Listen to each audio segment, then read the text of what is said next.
आनंद जैन जी बठिंडा से। राधे राधे जी। महाराज जी राधे राधे।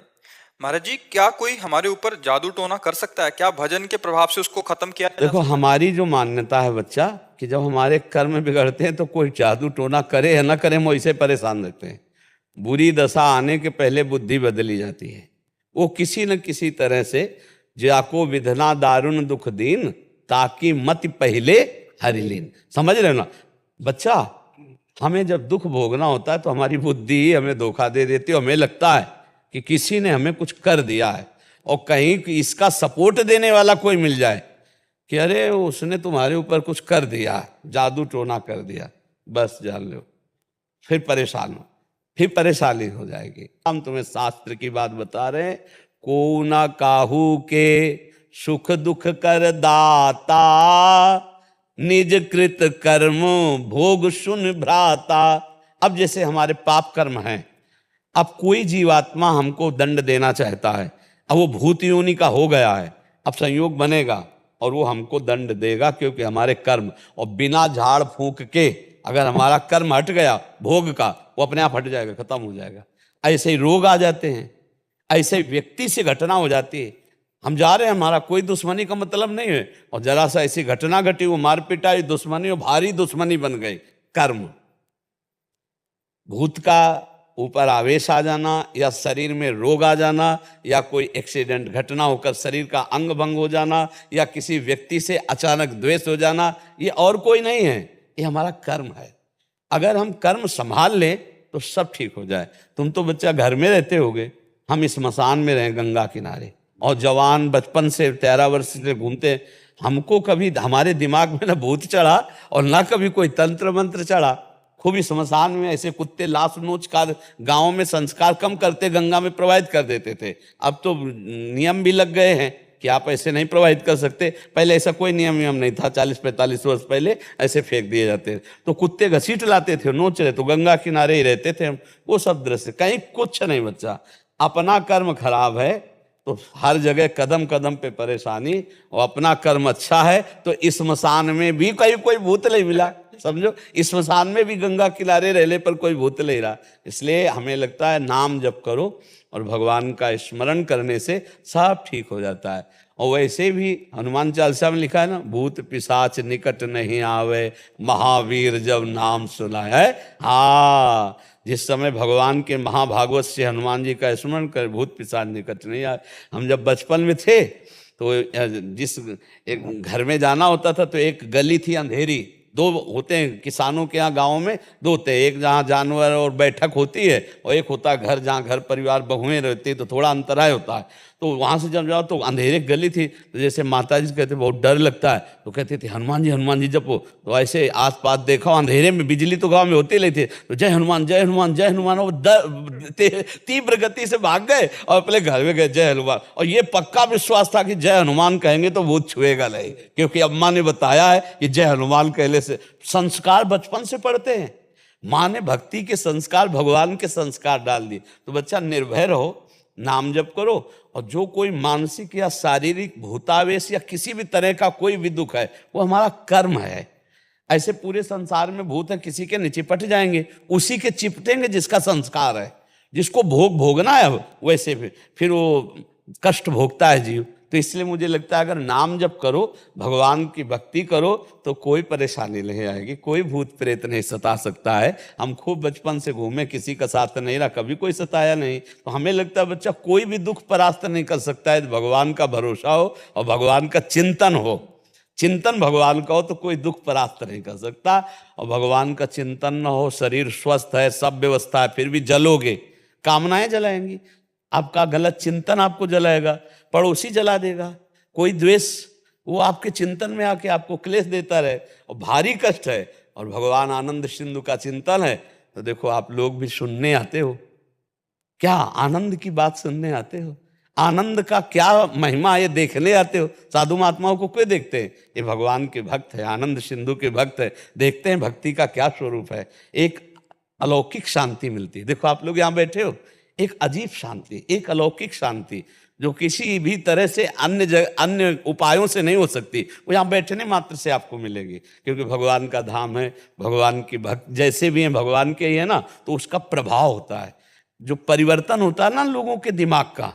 तात स्वर्ग अपवर्ग सुख धरी तुलाए कंग, तूलन ताय सकल मिल जो सुख लव सत्संग। तो ये भगवान के प्रभाव से होता है, क्योंकि हर समय भगवान के जैसे चिंतन हो रहा है, अब जो बोल रहे हैं तो भगवान की बातें बोल रहे हैं, तो आपके दिमाग में वो जाकर अपना प्रभाव डालती है। और अगर हम भगवान के भजन में न हो तो चाहे जितनी बातें बोलें आपके ऊपर प्रभाव नहीं पड़ेगा। प्रभाव तभी पड़ता है जब खुद हो। तो इसलिए बच्चा नाम जप करो, भगवान के कुछ स्तोत्र है, हमें पक्का विश्वास है भगवान का नाम कीर्तन जिस घर में होगा वहां प्रेत प्रवेश नहीं कर सकते, वहां कोई तंत्र मंत्र काला जादू ये सब प्रवेश नहीं कर सकते। क्या जाता है 20 मिनट उठाओ मंजीरा और जोर जोर से भगवान के नाम का कीर्तन, जो नाम प्रिय लगे, राधा राधा राधा राधा। विशेष विशेष ध्वनियों में संत जन गाते कि संसारी पुरुषों को धुनियाँ पसंद है तो उसी धुनी में गाओ राधा राधा राधा, गाड़ी में लगा लिया और राधा राधा। संगीत और ध्वनि से ज्यादा मन आकर्षित होता है, तो उसको सुनते हैं हम जब राधा नाम कीर्तन करते हैं तो परम मंगल हो जाता है। ये विश्वास मान लीजिए बच्चा, जिस घर में नाम जप होता है, ठाकुर जी का चरणामृत उतरता है, उनको स्नान होता है, भोग, वहाँ ये सब जो विघ्न डालने वाले विनायक हैं ये प्रवेश नहीं दे पा सकते। दैवी शक्तियाँ वहाँ रक्षा करती है। कभी आप अपने घर में नाम कीर्तन कीजिए, कभी किसी संत का चरणामृत मिल जाए तो अपने घर में छिड़क दीजिए, देखो उसका प्रभाव क्या होता है। भूत प्रेतों के ऊपर चढ़ते हैं नहीं, जो भूत प्रेत स्वभाव वाले होते ना वो अपने साथी के ऊपर चढ़ते, वो मरा हुआ भूत वाला है और ये जिंदा भूत है। अब मांस खा रहे हैं, शराब पी रहे हैं, बेविचार भूत नहीं और क्या है। अब मरेंगे तो भूत बनेंगे, तो जिंदा भूत है। अब उन्हीं के ऊपर चढ़ते हैं आकर के, कर्म बिगड़ जाता है तो वो चढ़ नहीं। हमें कोई बताओ किसी संत के ऊपर भूत चढ़े हो, किसी भक्त के ऊपर कभी भूत चढ़े हो, हमें कोई उदाहरण दो कि उन भक्त के ऊपर भूत चढ़ गए। हाँ, अगर मिलेंगे भी तो मंगल करेंगे। जैसे गोस्वामी तुलसीदास जी काशी के पार जाते थे गंगा के शौच, तो जो शौच का पानी बचता तो ऐसे सहज एक पेड़ था उसमें डाल देते, उसमें रहता था भूत। अब वो अपवित्र पानी पीता है तो शौच का अपवित्र पानी पीता। ये कई दिन घटना हुई तो वो प्रेत खड़ा हो गया हाथ जोड़ के और कहा आप जो मांगेंगे वो मैं दूंगा आपको। बोले हमने तो आपको पुकारा नहीं, कोई सेवा नहीं की। बोले बहुत बड़ी सेवा बन गई, जो आपके कमंडल में पानी बचता था फेंक देते थे ना, वही हम पी लेते थे, अब हमको देना चाहते थे। बोले क्या दे सकते हो, हमें तो सिया राम जी के दर्शन चाहिए।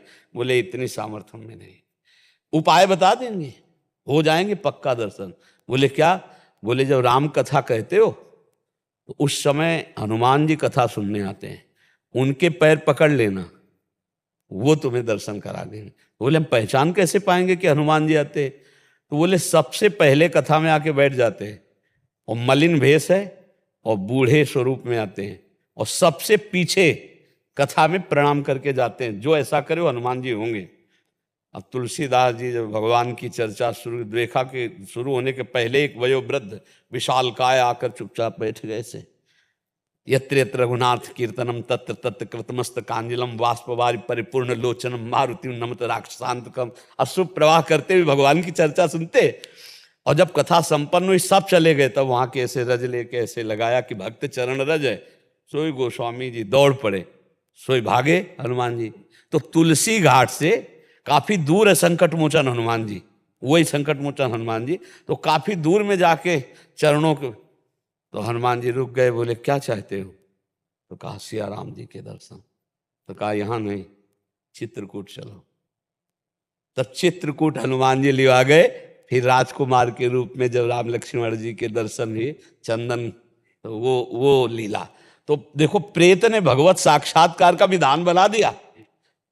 प्रेत ने भला मंगल किया, महामंगल कर दिया भगवान के दर्शन का, साक्षात्कार का। तो हमें नामदेव जी को एक बार प्रेत में भगवान विट्ठल के दर्शन हुए महाराष्ट्र में। तो जो भगवान का नाम जप करते हैं, भगवान का कीर्तन करते हैं, भगवान की भक्त, उनको कभी कोई अमंगल नहीं कर सकता। जिते विनायक शुभ अशुभ विघ्न करे नहीं कोई, और विघ्न करे नहीं कोई, डरे कलिकाल कष्ट भय, हरे सकल संताप हरस हरिनाम जपत जय। कलयुग डरता है नाम जपक से। ये जितने राक्षसी स्वभाव के हैं, जितने आसुरी शक्तियां, ये सब डरती हैं भगवान के भजन करने वाले से। इसलिए खूब नाम जप करो। और ये जादू टोना और कोई काला जादू दुनिया के जो है ना, ये कुछ असर नहीं करेगा। भगवान का भजन करो। अब भगवान का भजन नहीं करोगे तो कोई जादू टोना करे चाहे न करे, वैसे दिमाग खराब है। जहाँ डिप्रेशन की दवा होती, उनमें बैठो जाकर डॉक्टरों के पास, तो 50 लोग आते हैं। अब उनका दिमाग ही उनको परेशान किए, उनके कौन भूत चढ़ा हुआ है। अब निगेटिव सोच, नकारात्मक सोच कर करके उनको परेशानी हो रही। हमें लगता है हम व्यर्थ का चिंतन न करके राम कृष्ण हरि जपे, राधा राधा जपे तो सर्व मंगल हो जाए। कोई ऐसा नहीं तंत्र मंत्र जादू टोना कि हमें कोई परेशान किए, कोई नहीं। हमारा कर्म ही हमको परेशान किए। और दूसरा कोई अगर ऐसा होता तो जितने तंत्र मंत्र वाले हैं सबको मार डाले, स्वयं राजा बन जाए, स्वयं सब विधान बन जाए। पर कर सकते हैं क्या? नहीं कर सकते। हाँ, उतना ही कर सकते जिसका भोग आया है। और फिर मुठभेड़ हो गई तो फिर हो जाएगा, क्योंकि तुम्हें वो भोगना है, दुख भोगना है, अन्यथा नहीं।